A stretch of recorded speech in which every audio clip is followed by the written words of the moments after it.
25 нас гарснаас хойш эрэгтэй ч эмэгтэй ч ер нь бол арьсандах коллаген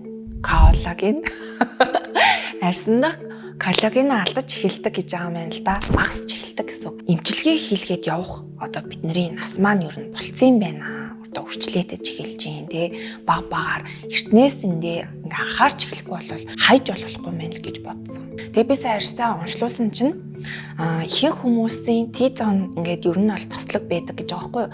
Энэ нас арьсныг бас жоох юм тэнцвэртэй байлгадаг гэж байна. Тэгсэн чинь надад Т-зоны тослогч алга.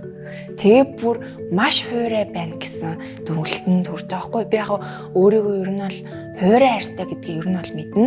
Бүр ямар ч тослог байхгүй хуурай гэхээр бас асуудалтай байд юм байна. Хэрвээ арьс онцлогоонд ороогүй ингээ өнгөрцөн өөрөө мэдгүй ингээ яваадсан бол надад ингээ хүчлээс үсч эхлэхээрсэн байгаа байхгүй.